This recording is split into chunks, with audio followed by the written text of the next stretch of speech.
For the past decade, the number of diverse children's books have increased.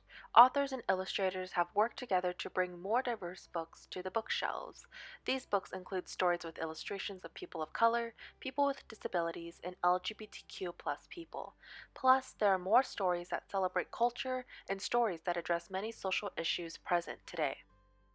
Compared to data analyzed in 2015, racial diverse children's books were less than diverse. According to the statistics compiled by the Cooperative Children's Book Center at the University of Wisconsin, 73.3% of children's picture books depicted white characters, while 12.5% of books depict non-human characters such as animals and trucks.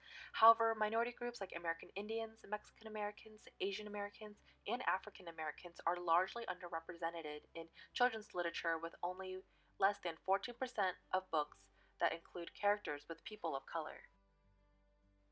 3 years later, in 2018, the university updated their data and there have been minor improvements to the diversity of children's books. Compared to the data in 2015, books about American Indians increased by 0.1%, for the Latinx community it increased a little less than 3%, for Asian Americans it increased 4%, and for African Americans about 3%, while stories that depict about white individuals have decreased to about 20%. As books continue to slowly become more diverse, it is crucial that teachers expose students to as many diverse books as possible. However, there are many barriers that prevent students from reading and accessing diverse books.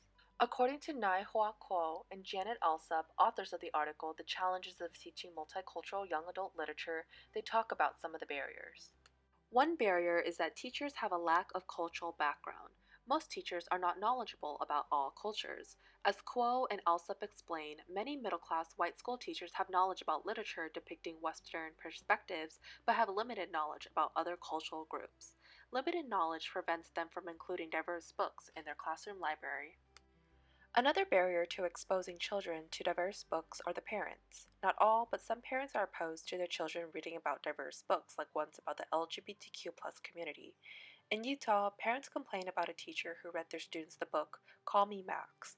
The book is about a transgender boy who asks his teacher if the teacher can call him Max, despite the name written on the attendance sheet. One parent said the book is inappropriate because it is about gender-confused children. Although the school district says they are allowing teachers to read their students diverse books, like ones about people of color, they are excluding books like Call Me Max and ones similar to it. Another barrier is the school. Teachers are often tied to teaching to the standards and do not have the opportunity to introduce extra resources to their students like diverse books. According to the article Teaching Students Not Standards, Rebecca Alberg questioned those writing the curriculum and asked if their decisions speak directly to the lives of their diverse student population. Censorship is another barrier the school board puts up between students and diverse books. Like the story about the Utah parents, the school board of the district removes certain books from their library because they do not like controversial texts for their children. Children need diverse books because they reflect the realities of our world. When children read books about their culture and other people's culture, they build positive attitudes about people who are different from them and learn to be empathetic and compassionate. They also build a sense of identity and learn to be proud of who they are. There are many benefits to diverse literatures, and there should be no barriers to children accessing and reading diverse books.